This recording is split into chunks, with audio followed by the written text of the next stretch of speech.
जो दुष्यंत कुमार हैं वो उर्दू के शायर हैं और उत्तर प्रदेश में पैदा हुए हैं। ये इनकी जो साहित्यिक संस्था है परिमल, उनकी गोष्ठियाँ अर्थात जो कवि सम्मेलन होते हैं वहाँ भाग लिया करते थे और वहाँ इन्होंने अपनी शायरी सुनानी शुरू की। गीत और गज़ल में अंतर होता है। जो अंतर क्या है, गीत और कविता में एक ही भाव प्रवाह रह जाता है कविता के अंदर। यानी अगर कोई राजनीति की बात है तो पूरी कविता में वैसी हो सकती है, या कोई नारी के ऊपर, भ्रूण हत्या के ऊपर, सामाजिक कोई ज्वलंत मुद्दा हो, कोई भी एक मुद्दे के ऊपर कोई कविता या गीत लिखेंगे तो वो भाव आगे से शुरू से लेकर अंत तक चलेगा। गज़ल वालों को ये छूट हो जाती है, क्योंकि आपने कभी कविता देखी हो या आपने गीत देखा हो, गीत में मुखड़ा होता है, शुरू की 2 लाइनें से स्थाई बोलते हैं, फिर पहरे अलग अलग होते हैं। लेकिन आप अगर गज़ल में देखेंगे तो सीधे पहरे पहरे हैं, उसमें मुखड़े का कोई स्थान नहीं होता। तो वो जो शेर है, आप उस गज़ल का कोई भी एक शेर उठाकर किसी भी परिस्थिति के अनुसार वहाँ बोल सकते हो। कहाँ तो तय था चिरागा हर एक घर के लिए, कहाँ चिराग मयस्सर नहीं शहर के लिए। पहले पहरे में क्या भाव देखा कवि ने है कि चारों तरफ नेता जो लोग हैं वो चुनाव से पूर्व अनेकों वादे करते हैं और वादे करते हैं कि मैं जब जीत जाऊंगा बिजली, पानी, हवा, ये सड़कें, अनेकों सुविधाएं, शिक्षा की, अस्पताल की, यानी अनेकों सुविधाएं दूंगा। पर जब वो चुनाव जीत जाता है तो एक भी सुविधा उपलब्ध नहीं होती। तो उसके ऊपर एक तरह का व्यंग्य कसा गया है कि कहाँ तो तय था, तय माने निश्चित, कहाँ तो ये चीज़ निश्चित थी चुनाव से पहले कि चिरागा अर्थात बहुत सारी सुविधाएं हर एक घर के लिए।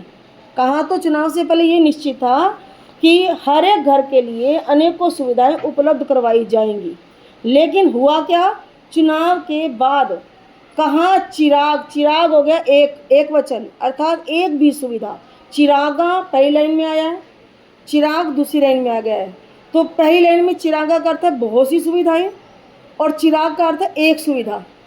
कहाँ चिराग मयस्सर अर्थात उपलब्ध, एक भी सुविधा उपलब्ध नहीं। यहाँ ऊपर तो कह रहे थे घर के लिए और नीचे वाले लाइन में कह रहा है शहर के लिए। ये सीधा सीधा व्यंग्य किया गया नेताओं पर कि जीत जाने के बाद पूरे शहर के लिए एक भी सुविधा नहीं दी। के साए में धूप लगती है।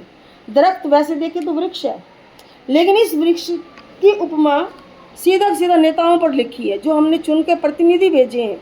अब यह चुनाव हो नहीं रहा, ये जो हमारी सरकार है उनके लिए बोल रहे हैं कि यहाँ पर उन दरख्तों के नीचे, उसके नीचे साए में नीचे धूप लगती है। जबकि दरख्त का काम क्या होता है, छाया देना। कि ये जो हमारे चुने हुए प्रतिनिधि हैं ये ऐसे दरख्त हो गए हैं जो ठूंठ हैं, जिनमें पत्ते नहीं हैं। होना तो ये चाहिए था कि ये प्रतिनिधि हमारी सुविधाएं हमें दें, लेकिन ये ठूंठ बन गए। इनके तो साए में, इनके नीचे तो हमें धूप रूपी असुविधाओं का सामना करना पड़ रहा है। जीवन भर भी हमें अब सुविधा मिलने वाली नहीं, इसलिए कवि कहता है यहाँ से चलो। तीसरा पहरे में आता है, ना हो कमीज तो पाँव से पेट ढक लेंगे, ये लोग कितने मुनासिब हैं इस सफ़र के लिए। अब यहाँ पर गरीब लोगों पर सीधा ताना मारा गया कि आपके मूलभूत जो ज़रूरतें हैं उसको पूरा किया जा सके, आपको रोटी मिल सके, कपड़ा मिल सके, मकान मिल सके। अपने हक के लिए उन प्रतिनिधियों से बात क्यों नहीं करते, आंदोलन क्यों नहीं करते। तो सीधा गरीबों पर एक ताना मारा गया है कि ना हो कमीज़ तो पाँव से पेट ढक लेंगे। कि इतने मतलब एडजस्टेबल प्राणी हैं कि कमीज़ अगर तन पे कपड़ा भी नहीं है जो मूलभूत आवश्यकता की चीज़ है तो क्या करेंगे, पाँव को मोड़कर और बांध के तो ऐसे बैठ जाएंगे उखड़ू की तरह कि जैसे बस हमें तन के ऊपर कपड़े की जरूरत ही ना है। कि ये लोग कितने मुनासिब, कितने उपयुक्त, मुनासिब माने कितने उपयुक्त हैं इस सफ़र के लिए, इस राजनीतिक सफ़र के लिए। यही लोग बिल्कुल उपयुक्त हैं, क्योंकि नेता लोग चाहते हैं ये आवाज़ ना उठाएं, तो उनके ऊपर ये ताना मारा गया है। खुदा नहीं ना सही आदमी का ख्वाब सही, कोई हसीन नज़ारा तो है नज़र के लिए। ये गरीब शोषित जो लोग हैं उनके ऊपर सीधा व्यंग्य है। ये लोग अब नेताओं के प्रति आवाज़ नहीं उठाएंगे और भगवान भरोसे जिएंगे, खुदा नहीं। आदमी का ख्वाब सही, कम से कम आदमी के पास, मनुष्य के पास अपने सपने तो हैं, अपने सपनों के सहारे जी लेंगे।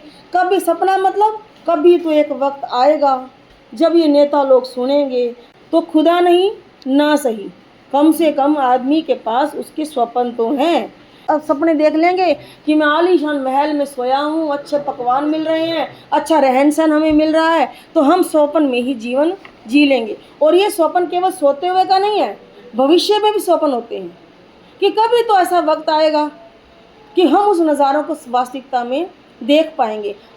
वे मुतमईन है कि पत्थर पिघल नहीं सकता, मैं बेकरार हूँ आवाज़ में असर के लिए। अब ये कवि गरीबों के ऊपर और अपने ऊपर बात कर रहा है। वे मुतमईन, वे यहाँ पे है गरीब लोग।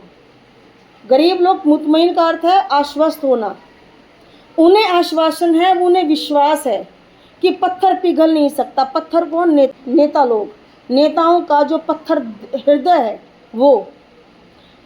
ये गरीब लोग विश्वस्त हैं, उन्हें आश्वासन है कि नेताओं का पत्थर रूपी दिल कभी नहीं पिघल सकता, इसलिए चुपचाप बैठे हैं।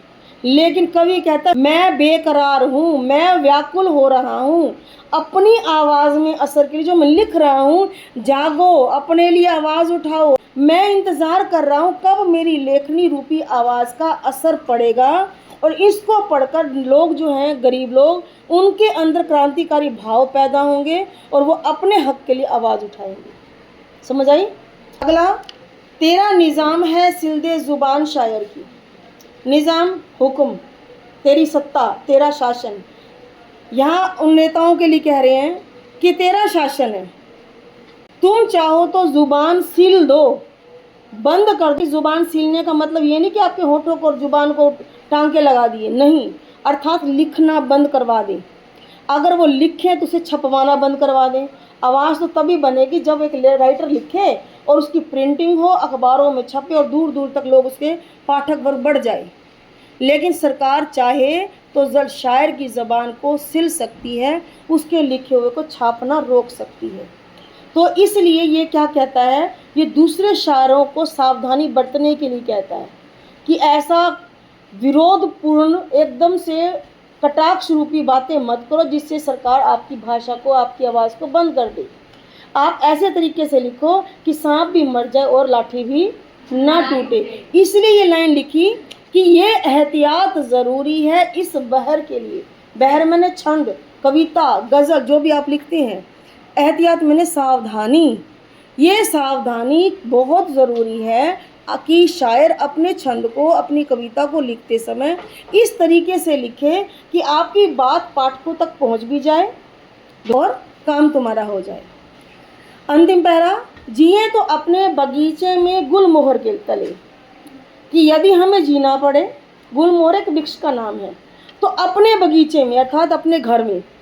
गुलमोहर, अपने, गुलमोहर का मतलब यहाँ पेड़ तो है, लेकिन ये पेड़ किसके लिए बोला गया है?